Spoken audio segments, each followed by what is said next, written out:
Twongeye kubaha ikaze banywanyi bacu bakunzi bahire muri kwikana mu mpande z'isi. Ikaze muri ano makuru hatuye kubabwira amakuru ariko aravugwa ku isi muri kano kanya. Muri aya makuru turababwira amakuru ariko aravugwa muri mu burengerazuba bw'Uburayi ku ntambara ariko irahuza igihugu cya Ukraine n'igihugu cy'Urusiya. Ndetse muri aya makuru nyine turababwira amakuru havugwa hafi umugabane wa Aziya. Muri aya makuru nyine turababwira amakuru avugwa muri Amerika, muri Brazil n'ahandi. Ndetse muri aya makuru nyine mwayo dukundiye turababwira n'amakuru avugwa hafi umugabane wa Afurika. Kaze ni muri aya makuru. Twongeye kubaha ikaze banywanyi bacu bakunzi bahire, tugusabwira sabone abatarabikora canke subscribe bakoresha ururimi rw'icongereza kugira ngo mudutere intege tubananye tubatohereza amakuru yiziwe neza ariko avugwa ku isi ku mwanya. Kaze rero muri amakuru. Amakuru yacu rero uko tubabwiye tugiye kuyahera hariya mu burengerazuba bw'Uburayi. Mu burengerazuba bw'Uburayi rero tugiye mu ntambara iriko irahuza igihugu ca Ukraine n'igihugu c'Urusiya. Tukaba tugeze mu mezi 5 n'indwi zibiri n'iminsi 6 intambara ihuza igihugu ca Ukraine n'igihugu c'Urusiya itanguye. Intambara ikaba yatanguye itariki 24 z'ukwezi kwa kabiri umwaka wa 2022 aho igihugu rero ca Uburusiya catanguza intambara cise special operation mu gihugu ca Ukraine. Intambara yo mu kabari yari yo kwaka ibigwanisho abo bise abanazi ngo bari bangamiye umutekano w'igihugu c'Urusiya. Abandi rero bakaba bayi intambara bavyise invasion canke ku Burusiya gushaka kunyaga igihugu ku gitugu c'Uburusiya. Turabandanya rero n'amakuru yacu ariwe kubabwira ibiko biraba rero muri kariya karere k'uburengerazuba bw'Uburayi. Intambara rero n'ubu zabandanije muri kariya karere k'uburengerazuba bw'Uburayi mu gihugu ca Ukraine, aho rero imigwano ikomeye cane gose n'ubu hagati y'igisirikare ca Ukraine n'igisirikare c'Urusiya. Urubiboneka rero aho bariko baragwanira ni mu karere ka Zaporizhia ahasanzwe hari ikigega ca nuclear power plant, ndetse kino kiga rero kikaba giteye ubwoba cane gose ko gishobora gutera ibyago kuri isi, ibyago tutigeze tubona mu myaka ishika 50 iheze intambara ya kabiri y'isi yose irangiye. Ibyago rero bikaba bibandanya kwiyongera buri munsi kubera imigwano iriko irabera muri kino hafi ya kino kiga ca nuclear power plant ca Zaporizhia, aho rero bahinga ba Nations Unies no munsi bakoze inama ikibiriraho no munsi rero muri inama ikibiriraho bakaba basavye yaba Urusiya yaba Ukraine ko guhagarika ubunyene Burundi ivyo kubandanya bakora ibitero hafi ya kino kiga, cyane ko muri kino kiga rero hamaze gutegwa amamisire hafi ashika 4 rero. Ndetse bikavuga ko ngo hoba hamaze gushaka kugwa amisire zishika inshuro imisire zishika 10 ziba zatewe n'igisirikare ca Ukraine kitera abasirikare b'Uburusiya basanzwe bakikije kino kiga ca nuclear power plant. Kino kiga ca nuclear power plant kikaba ico kiga kinini cyane gose mu Burayi bwose, aho rero kino kiga kibitse amatoni n'amatoni y'ibikomoka ku bumara bwa nuclear. Rero bivuga ko hamwe cosambuka reactor yacu ashika kuri 4 hashinguye buno bumara ko ngo hamwe nimwe gusa yonyene yobomoka ngo isi yoba ibonye ibindi byago itigeze kubona. Ibi rero bikaba ari byo batumye bihagurutsa abahinga ba Nations Unies, ndetse mu nama yihuta cyane gose yabe no munsi ndetse yatumwemo n'Uburusiya ndetse na Ukraine. Akaba rero muri nama abahinga abashakashatsi ba watchdog bo mu wa Nations Unies bamyishije ko wataronka uburenganzira bwo kuba bashobora gushika muri kino kibuga kugira ngo baze kuraba uko bimeze nuko byifashe. Tubibutse ko ngo igisirikare ca Ukraine kiriko gitera muri hano kuri kino giga kubera abasirikare benshi cyane gose b'Abarusiya abagose kino kiga, na cyane cyane rero ko ngo Abarusiya nabo rero bari muri kino kigo ca nuclear power plant ngo bikinga muri kino kigo bagatera amamisire n'amaburende bakoresheje amazu yo muri kino kigo, kubera ubundi bibujijwe ko hari umuntu yogerageza gutera mu ahantu hari nuclear power plant kubera ko ashobora kwaduka ibyago bikomeye cyane gose ku isi yose. Ngo Abarusiya baba bariko barikika mu kiza bagakoresha kino kigega nkuko cishisha kugira ngo babandanye bakora ibitero bariko bakora mu micungararo yo muri kano karere. Ndetse aho ku munsi w'ejo ko bateye amamisire menshi bari muri kano gace, ndetse ngo amamisire akaba yarahitanye abantu batari bake mu karere ka Kyiv. Ibi rero umuryango mpuzamakungu ukaba wahise uvyamiriza Burundi, aho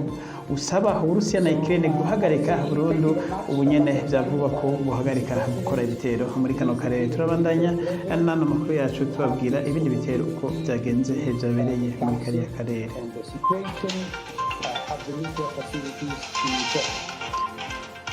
nk'uko twababwiye rero ibitero by'Uburusiya n'ubundi birabandanya no muri kariya karere, ibindi bitero bikaba byabaye n'ubundi mu karere ka Kherson, aho rero karo karere ka Kherson twababwiye ko akaza karafashwe n'igisirikare ca Ukraine, nako karafashwe n'igisirikare c'Uburusiya muradutunga, ariko rero igisirikare ca Ukraine n'ubu kikaba kiguma kigerageza gufata kano gace n'agace gakomeye cane gose igihugu ca Ukraine, kuko twababwiye ko kano gace niko Uburusiya buzokoresha kugira ngo bandanye butera ibindi bisagara bikurikira akarere ka Donbas region. Akarere ka Donbas region niko siri muzi ko ubukagenzurwa n'igihugu cy'Uburusiya. Rero igisirikare ca Ukraine cateye muri kano karere ka Kherson, aho habereye imirwano ikomeye cyane gose hagati y'ingabo z'Uburusiya n'ingabo za Ukraine, rero aho baguma baterana amarokete yaba ku ruhande rw'ingabo za Ukraine batera amarokete muri kano karere ka Kherson, ndetse n'abasirikare b'Uburusiya nabo bagari muri kano karere nabo abasubiza amarokete nyene. Rero biboneka ko imirwano ikomeye cyane muri kano karere. Amarokete rero igisirikare ca Ukraine cateye muri kano karere ntawomenya z'ukuri neza ibyo bononye, ariko igisirikare ca Ukraine kivuga ko ngo kimaze gusambura ibirindiro bitari bike igisirikare c'Uburusiya cyariko kiragerageza kubaka muri kano karere ka Kherson, mu gihe igisirikare c'Uburusiya naco kimenyesha ko casambuye naco ibirindiro byinshi cyane gose ngo byo mu karere ka Kharkiv by'abasirikare ba Ukraine bariko baragerageza kwiyegeranya kugira ngo barabe ko kwirukana abasirikare b'Uburusiya bari muri kano karere ka Kherson. Nk'uko twabibwiye n'ibindi bitero byagumye bibandaniza muri kano karere karimo kino kigega ca nuclear power plant, aho rero amakungu ari kwiyamiza ko isi ishobora kubona ibyago bikomeye cyane gose hamwe kino kigo kitokingirwa mu maguru masha. Turabwira rero mu byabereye mu nama mpuzamakungu ONU bijanye na kino kigega ca nuclear power plant gihanze igiteye ubwoba isi yose muri kino gihe. Mutsikwereke rero kino kigega ca nuclear power plant ca Zaporizhzhia gihangayikishije isi n'amakungu yose. Kino kigega rero kikaba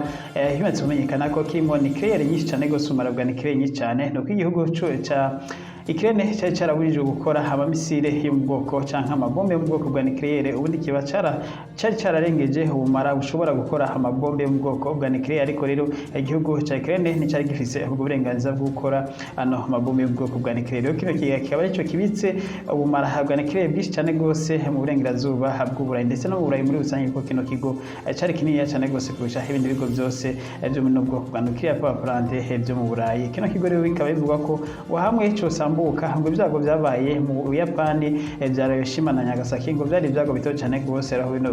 kino kigega gisambutse zino reactor zine zose zibitse ubumara bwa nuclear, ngo hamwe zosambuka Uburayi bwose ubone ibara, ndetse ngo n'isi muri rusange yogira ingaruka mbi zikomeye cyane gose, aho bivuga ko amamiliyoni n'amamiliyoni y'abantu abohita bapfa. Muri cyo gituma rero kino kigo Nations Unies isaba ko gikingirwa byihutirwa, ndetse bagahaba basabaje Uburusiya guhagarika ibikorwa byose bya gisirikare biriko birabera muri kano karere, ndetse bagasaba na Ukraine guhagarika ibikorwa byose bya gisirikare iri kwiragira, kuko byamenyekanye ko drone z'igisirikare ca Ukraine harizo zateye rokete muri kano karere nyene, aho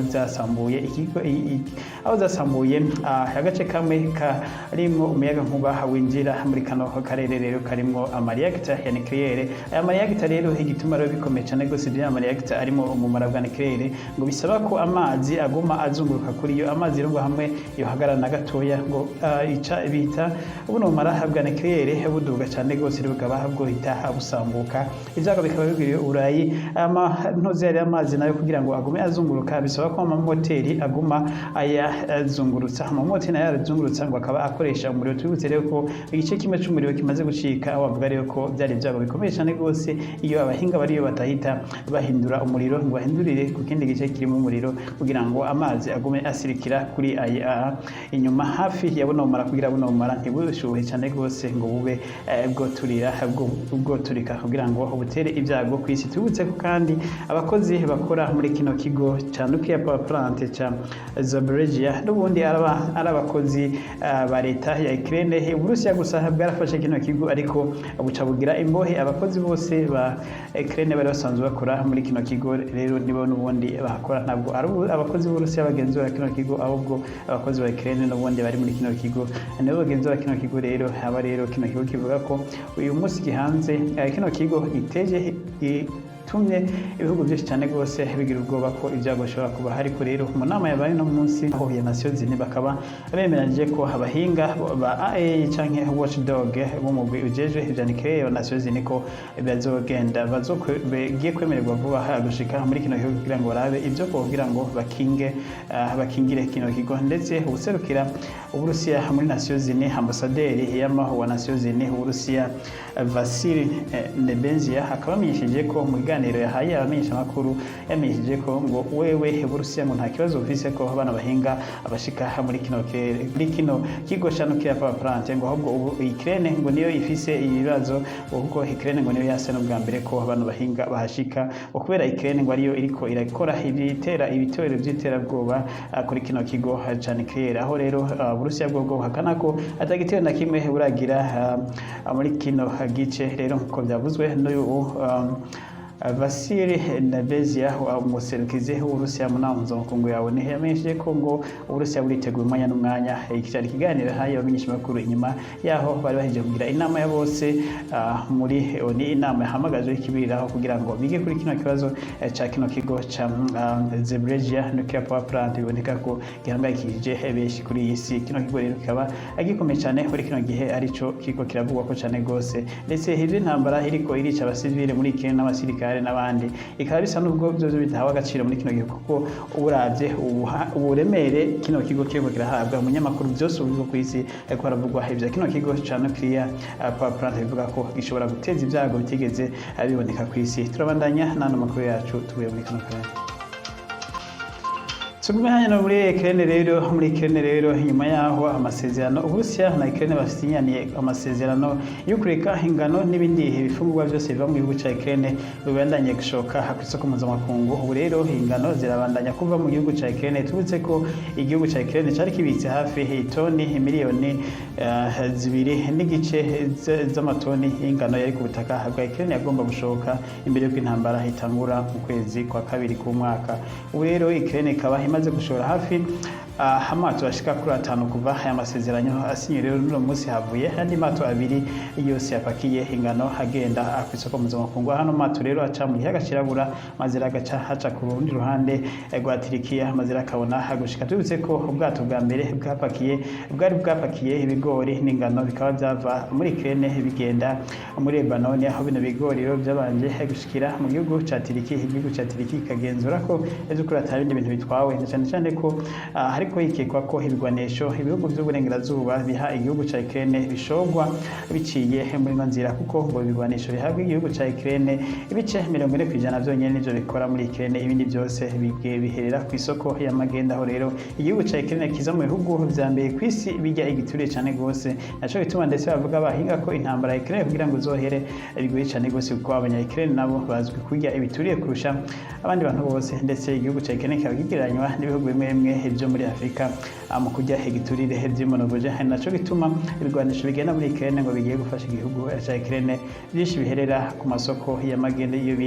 bita za marché noir aho ngo babigurisha mu kinyegero mazire bagahita Zelensky nawe akabatishiye bahagusemera buri munsi asaba ko bamuha ibindi bigwanisho bikomeye ariko rero ngo byinshi biherera ku masoko y'amagenda aho bigurishwa na bamwe mu basirikare ndetse n'abandi bose bafise uruhara mu kwakira bino bigwanisho muri Ukraine turabandanya n'ano makuru yacu tugiye kusiga amakuru yacu rero akurikira reka tuve muri Ukraine dusimbire neza mu burengerazuba bwa Aziya igihugu cya Israel n'ubu rero kiri mu ntambara aho rero biboneka ko ubu iyo ari intambara yeruye hagati y'igihugu cya Israel n'igihugu cya Palestina mu ndwi iheze twari bababwiye ibyo bitero byabaye bimara iminsi 3 yose aho abanyapalestina umuhari witwa Jihad wateye amaroketi menshi ku butaka bwa Israel maze Israel nayo igakora ibitero byinshi cyane gose mu karere ka Gaza n'ubu rero kuva ejo mu ijoro ry'ejo n'uno munsi birabandanya ibitero igisirikare cya Israel cyatanguye gukora ibindi bitero by'indege muri kano karere ka Gaza aho rero kivuga ko cyongeye kwica abandi bakomanda babiri b'umuhari wa Jihad urwanira muri kano karere ka Gaza utanashigikiwe na leta ya Palestina ariko rero ukorana bya hafi na leta ariko wigenga umuhari ndetse usanzwe ufise n'abasirikare benshi ariko abasirikare benshi ndetse bose bafashwa n'igihugu ca Iran ukaba warabibagize mu kindi gitero kimwe ku butaka bwa Israeli, maze rero abasirikare ba Israeli bahita basubira gutera rero kuva ijoro ryakeye n'iri joro ry'uno munsi turimo, bakaba habonye haba rero kwishanza haba abasirikare ba Israeli baguma batera amaroketi n'amamisire muri kano karere ka Gaza, maze rero abano ba jihadiste nabo nyene bagatera amaroketi menshi cyane gose bayerekeza muri Israeli rero, aho rero ariko Israeli yo kuko systeme zabo za anti-missile system za Iron Dome, avuga ko Iron Dome isa nuko yashoboye guhagarika amamisire yose yategwa yerekeza ku gihugu ca Israeli, bivuga ko ngo amaroketi yarenga 300 yose yari yatewe yerekeza ku gihugu ca Israeli, aho rero amwe make gusa muri aya maroketi muri yo yashoboye kugwa ku butaka bwa Israeli yonyene, ayandi akaba izino anti-missile system zo ngo Iron Dome zikaba zashoboye kuyahagarika. Israeli ikaba yishe abategetsi babiri b'umuhari jihadiste ndetse bakaba baciye abanyagihugu isinzi n'isinzi bashwaduka baza guhamba bano bantu, ndetse umwe muri aba jihadiste abakomanda babiri bapfuye hari mu bitaro, abana biwe bagiye kumuraba aho baboneka ko bari bihuye cyane gose, aho rero biboneka ko intambara ya Israeli na Palestina ndetse itazopfa yigeze ihera kubera ibiba byose n'abana batoya bumva bavuga nk'abantu bakuze bavuga ko batizigera bareka kwihorera ababo bapfa, n'umwana muto yari akura abona afise urwango hagati y'abanya-Israeli ndetse na hagati na yabo. Ni imiryango rero ibiri isa n'ubundi yuko yamuka ku bisekuruza bimwe, abanya-Palestina n'abanya-Israeli usubiye muri Bibiliya basanga aho n'ubundi bamuka ku muryango umwe, rero bikaba biboneka ko kuva isi yarema none umunsi batazigera bashira hamwe rero ho kurwana iguma byaduka za hato na hato. Nk'ubu muri indwi heze tubabwiye ko bahagaritse intambara, igihugu cya Misiri cyari cyagiye hagati kirabumvikanisha intambara ibona guhagarara, ariko rero tubibutse ko uno munsi intambara yongeye gukomera cyane gose, no turiko turavuga amakuru isoko y'amakuru yacu twereka ko n'ubu ibitero bikiro birabandanya yaba ku ruhande rwa Palestina ndetse no ku ruhande rwa Israeli, aho bikomeye cyane gose rero. Ariko rero kubera Israeli ifise ubushobozi bukomeye cyane gose bwo kwirinda, irashobora kwirinda amamisire yose ategwa na bano ba jihadiste batera muri Israeli. Kuri rero aba jihadiste buheruka bari bamenyesheje ko bari intsinzi kuri bo, ngo baratsinze kuko amamisire yabo atari make yashoboye kwinjira mu gihugu cya Israeli. Turabandanya n'ano makuru yacu. Tuve rero muri Israeli ndetse na Palestina mu njyane zabo, dusimbire muri Amerika na Bushinwa. Umushinwa rero na Amerika imigenderanire yabo ibandanya kuba mibi cyane gose, ndetse ku rugero hata muntu yari yizeye ko byogera ko ubu rero biraboneka ko biriko birakomera cyane gose, aho Bushinwa rero buriko burafata ingingo zikomeye cyane gose bufatira igihugu cya Amerika. Ni nyuma yaho umukuru w'amashinga amateka wa Amerika Nancy Pelosi agendeye igihugu ca Taiwan. Ibyo rero Bushinwa bwari bwiyameje bwavuga ko ari guprovoka igihugu cy'Ubushinwa. Igihugu cy'Ubushinwa rero nticahagaze ngaho, muribuka ko ese kigira imyimenyerezo ya gisirikare kizunguruka kano kazinga kose ka Taiwan, ariko rero ubusivyo tugiye tuvuge ko ubu rero Bushinwa bwafashe hindi ntambwe ikomeye cyane gose, aho rero Bushinwa bwamenyesheje ko amasosiyete atanu yose akomeye cyane gose yakorera muri Amerika agiye kuva ha ku isoko ya Amerika, ndetse yagiye no kuva kuri stock market ya Amerika. Amasosiyete yose rero atanu akaba agenzurwa na leta ya Beijing, ari ama state enterprise, ni ukuvuga ko ari amakampuni asanzwe agenzurwa na leta imitari myinshi cyane gose ari ya leta. Amasosiyete rero bikaba byamenyeshejwe n'Ubushinwa ko agiye kuva ku isoko ya Amerika. Amasosiyete rero akaba yari amasosiyete akomeye cyane gose mu gihugu cya Amerika, ndetse yarafatiye runini rwose igihugu cya Amerika. Biboneka ko Ubushinwa rero butangiye gukina n'ubutunzi bwa Amerika, ndetse rero Ubushinwa biboneka ko bushaka ko ubutunzi bwa Amerika bubandanya bukoroka busubira hasi, na cyane cyane ko ubutunzi bwa Amerika buriko burakoroka inyuma y'iyo intambara ya Ukraine n'Uburusiya itanguriye. Ubutunzi bwa Amerika bwagiye bikoroka, ndetse na stock market irasubira hasi cyane gose, biboneka ko ubu bigiye kuyangara inyuma yaho aya masosiyete atanu agiye kuvira mu gihugu cya Amerika. Turabwira mu kanya rero amasosiyete ariyo agiye kuva mu gihugu cya Amerika y'Ubushinwa. Amasosiyete rero atanu y'Ubushinwa hagiye kuva ku isoko ya Amerika n'ayangaya akurikira. Isosiyete ya mbere igiye kuva ku isoko ya Amerika y'Ubushinwa ni isosiyete yitwa Petro China, isosiyete ya kabiri nayo ikaba yitwa China Life Insurance Company, iya gatatu ikaba yitwa Sinopec China Petrochemical, iya kane nayo ikaba yitwa Aluminium Corporation of China, iya gatanu nayo ikaba yitwa China Petroleum Chemical Industry Ltd. Izi sosiyete rero zishika zitanu z'Abashinwa zisanzwe ndetse zigenzurwa na leta y'Ubushinwa, zose zikaba zigiye kuva mu gihugu cya Amerika, aho rero Ubushinwa bwafashe iyo ngingo bisa naho ari uguhasha ubutunzi bwa Amerika. Izi sosiyete rero zose igituma tuvuze ko ari guhasha ubutunzi bwa Amerika, izi sosiyete zifise amafaranga menshi cyane gose ku buryo isoko ya Amerika igiye kuzohungabana gatoya, cyane cyane abasanzwe bafise imitari muri stock market, aho rero guhomba koko abantu benshi cyane gose bazohomba, ndetse n'abakozi bakora muri aya masosiyete. Amasosiyete rero yose akora atanu afise umutahe mu butaka bwa Amerika bugara kuri 300 billion US dollar, canke no kuvuga miliyaridi amajana 3 z'amadolari y'abanyamerika, no kuvuga ko ayari amafaranga menshi cyane gose, imiliyaridi amajana 3 z'amadolari y'abanyamerika. Amafaranga rero yose ari muri aya masosiyete, no kuvuga ko Ubushinwa bugiye kuyakura ku butaka bwa Amerika, maze rero Ubushinwa buyajane kuinvestisa ahandi. Muri aya masosiyete twavuze nk'Aluminium Corporation of China, niyo sosiyete igira kabiri ku isi yose mu gukora ibijanye na aluminium, ikaba isanzwe ikora nk'ibijanye n'amabati, ivyuma byo kubaka nk'indarayi, ivyuma byo kubaka ibiraro, ibintu byose by'amafera beton, n'ibintu nk'ivyo byose bikomeye cyane. Isosiyete ikaba ari nini cyane gose ku buryo ubwayo ifise hafi miliyaridi arenga 100 ubwayo nyene. Isosiyete Aluminium Corporation of China akaba isosiyete igira kabiri ku isi mu gukora bino bintu vya aluminium. Ubu rero ko zino sosiyete rero kuba Ubushinwa bwahisemo kuzivana muri Amerika, biboneka ko imigenderanire na Amerika n'Ubushinwa igeze ku rugero, igeze ahatemba, ari hamwe togira igikorwa. Biboneka ko Ubushinwa buriko bufata ingingo kwinde kugira ngo buhashe igihugu cya Amerika, na cyane cyane ko bwari bwamenyesheje ko Ubushinwa bugiye kwihora igihugu cya Amerika ku rugero kitigeze cyumvira. Rero ko aya masosiyete ikinigo cyatumye ngo Ubushinwa buvuga ko buyakuye muri Amerika, nuko Amerika yari yamenyeje ko kugira ngo amasosiyete akore yisunze amategeko ya Amerika, ngo mu myaka itatu yose Amerika izaragenzura uko aya masosiyete yungutse, ndetse igenzura n'ukuntu yagiye ariha amatagisi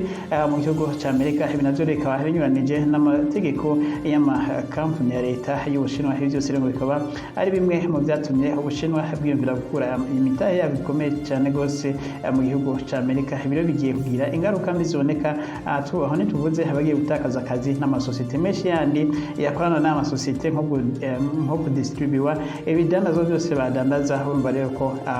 Amerika Ubushinwa witanguye kuyigerageza kuyikora mu nkovu, cyane cyane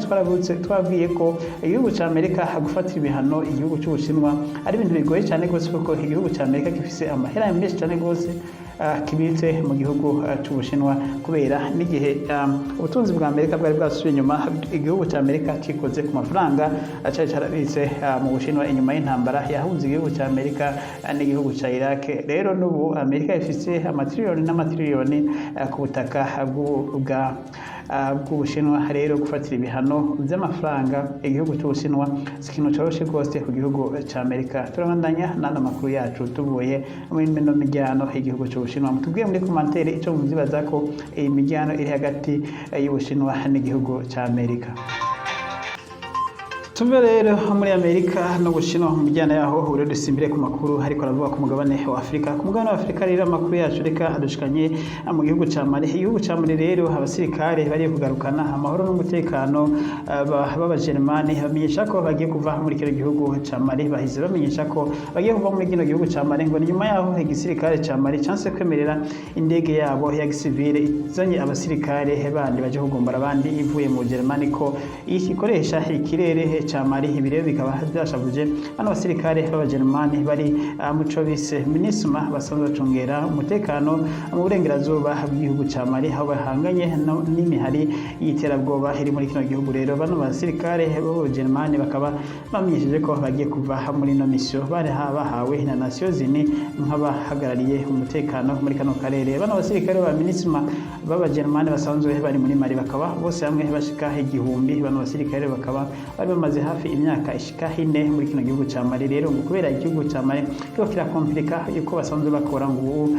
bariko basabye kuvanwa mu gihugu ca Mali inyuma yaho abanyagihugu mu gihugu ca Mali bagira imyerekano basaba ko bano basirikare ngo ataco ariko barakora muri kino gihugu ca Mali ngo basubira iwabo rero boneka ko rero abategetsi ba Mali basa n'abariko barakora ku abanyagihugu basaba ko rero biboneka ko batanguye gufrustratinga abasirikare ba MINUSMA bari muri kino gihugu rero bano abasirikare akaba bamenyesheje ko bagiye kuva muri kino gihugu ngo byo kwisubira ko ngo bagiye kuva muri kino gihugu cyane kuko umuntu gushira akaga ubuzima gushira ngo mu kaga ubuzima bwabo ngo mu gihe igihugu ca Mali kitemera gufashanya nabo cyane cyane mu kuha mu kureka indege zabo ngo zitwara abasirikare zigakoresha ikirere ca Mali ngo bitari batayenze kugenzurwa nk'uko igihugu ca Mali ngo gishaka ko indege zabo zirinda kugenzurwa nabi bikaba batavyemera kuko bavuga ko baje gucungera amahoro n'umutekano wa Mali atakindi bobo bariko barakora mu gihugu ca Mali. Turabandanya nano makuru nyene tubonanize nyene muri kino gihugu ca Mali. Igihugu ca Mali rero ngo coba kikuja mu gahengwe ngo aho rero ishira hamwe igihugu vya West Africa kitwaye kuwasi ngo ryo ryemeye gukuriraho ibihano igihugu ca Mali. Tubitse ko igihugu ca Mali cyari kibazo imisi cidoga ko gifise amadeni umurengera inyuma yaho ndetse ngo cananiwe n'ukuntu kiriha amadeni inyuma yaho ino ECOWAS ifatiye ibihano igihugu ca Mali nyuma y'amakudeta abiri yose ya gisirikare abaye abategetsi ba gisirikare ayo batwara kino gihugu. Ubu rero kaba turi n'ubundi hatwagwa n'uwo yitwa Geita umusirikare yafashe yakubise kudeta rero akaba uno musi yumvikanye n'abategetsi ba ECOWAS akaba yemeye gutegura amatora ndetse no gusubiza ubutegetsi bw'igihugu maze rero bino bihugu bya ECOWAS bikaba byemeye gusubira gukuraho ibihano igihugu ca Mali ibiro bikazotuma igihugu ca Mali gisubira kuronka imfashanyo mpuzamakungu cyane za Banki Mondiale ndetse n'ikiga cyo gufashanya ca Afrika. Bino bigega rero byose bikaba byahagaritse guha imfashanyo ndetse n'amadeni igihugu ca Mali nyuma yaho bino bihugu bya ECOWAS byo mu burengerazuba bwa Afrika bifatiye ibihano bya West Africa bifatiye ibihano kino gihugu ca Mali kubera amakudeta y'utavanako y'igisirikare. Turabandanya nano makuru yacu. Amakuru yacu rero reka tubananize n'ubundi nyene muri Afrika tukiri muri Afrika nyene rero reka dusimire mu gihugu ca Kenya. Igihugu ca Kenya caragize amatora ku munsi wa kabiri itariki 9 z'ukwezi k'umunani. Amatora rero n'ubu abanyakenya bakaba bakirindiranye igishika cishane gose kumenya uwatsinze amatora y'umukuru w'igihugu. Uno munsi babandanya kuzabashikiriza ibice bimwe bimwe vy'amajwi bamaze kuronka yo mu ntara zimwe zimaze guharurwa akanaverifya n'umugwi ujejwe amatora witwa IBC urongowe na Chebukati ngaha muri Kenya. Wafula Chebukati iramenyesha ko ngo iyi komisiyo ijejwe amatora yo mu gihugu ca Kenya nkuko biri mu bwizo shingiro ikaba ifise imisi 7 ntarengwa ikaba yatangaje ibyavuye mu matora. Ikaba vuze rero yamenyesheje Wafula Chebukati abanyakenya barihanganye barindira kuko bashaka gukora amatora ngo verify neza ngo yizewe neza kugira ngo ntihazogire uwidogera ibyavuye mu matora. Ngo cyo gituma umwaka bafashe umwanya munini cyane gose wo guharura ijwi kurindi kugira ngo ntihazogire uwidoga hako yibwe. Twibutse ko rero amatora yo yandi y'abashinga amateka aba guverineri b'intara ndetse nabo bitaba MC canke abo twokwita abakuru b'imitumba nayo nyene yagiye risa nuko yo yahigeje kumenyekana abatsinze amatora aho beshi cyane gusabura amatari bamaze kumenyekana ndetse n'abashinga amateka n'abasenateri bamwe bamaze kumenyekana ariko ntara ya Nairobi niyo biboneka ko itaratangaza umubura amatari wayo ndetse n'abandi batsinze ku biti bitandukanye uhereye kuri abasenateri ndetse n'abashinga amateka. Intara ya Nairobi iracaharura cyane ko ari ifise abatora beshi cyane gose mu gihugu ca Kenya. Aba rero hari nubwo bikiruko rero abikora bineka ko mu gihugu ca Kenya hari amahoro muri rusangi abantu barindiranye amahoro ndetse bikaba biboneka ko n'ubuzi busa n'ubwahagaze ariko rero hano nta nyambo ihora gahonzi none musi cyagibonekezaho hamwe aho ariko baraharura amatora bataraheza abantu bidogera kuba bariko barateba ndetse akaba hagiye haraduka utujagari hamwe ku mabiro amwe bariko baraharurira nk'ahitwa Kajado. No musi hadutse akajagari mu biro bimwe by'amatora aho bariko baraharura aho bavuga ngo rero kuyatevya guharura ibyavuye mu matora y'abashinga amateka ndetse n'abandi bato muri kano karere ko byo bari gushaka kwiba ano majwi rero abanyagihugu bakaba bateye akajagari maze rero iyi polisi gahita kiraza kiratabara umutekano ubona gusubira kuba wose muri kano karere ariko rero muri rusange abanyagihugu ba Kenya bararindiranye igishika kumenya ivyavuye mu matora tubutse ko abari bitoje kuba umukuru w'igihugu w'igihugu cya Kenya ari nayo matora arindiranye igishika cyane gose bari bane witwa Maura ndetse n'uwitwa William Samuel Ruto na Raila Odinga ndetse n'uwitwa Wajakoya ariko rero babiri bahabwa amahirwe bonyene ni William Ruto na Raila Odinga basanzwe bagenda ku majwi babamwa ya hafi cyane gose boneka reko ndetse n'uza byatsinda atatsinda ku bice binini cyane gose ndetse kuboneka n'ubundi na leta izoshingwa iri mu bose kubera uravye ubwishi bw'abashinga amateka imigambwe yose yagiye itsinda ababiri bahanganye boneka ko basa no kubanganya abashinga amateka Kenya Kwanza iyo William Samuel Ruto ahagarariye biboneka ko byo yoyo ariyo ibiboneka ko ariyo n'ibyukuri ifise abashinga amateka benshi izotware n'amashinga amateka reka akaba atari benshi cyane gusa atazorusha iyi Kenya Kwanza inama nkenguza amateka nayo iboneka ko izorongorwa no William Ruto kuko nayo nyene iboneka ko abasenateri hariwe afise benshi ndetse bikaboneka ko n'ababona amatari nabo nyene afise benshi bikaba bivugwa ko binamuha amahirwe yo kuba ariwe baratsinze n'amatora y'umukuru w'igihugu ariko rero ntawe bizi kuko biboneka ko amajwi y'umukuru w'igihugu agenda yababanwa reka rero turindire twese twihanganye ibizova mu matora ni Wafula Chebukati yatangaza watsinze natwe tuzoca tubabwira Wafula Chebukati akaba ariwe mukuru wa komisiyo ijeje amatora yitwa IEBC mu gihugu cya Kenya na rero dushe turangiriza hano makuru yacu mwakoze musi bayumvirije tuzabwira sabone cyangwa subscribe ndetse musharinga muha n'abandi makuru yacu mwakoze mugubwe neza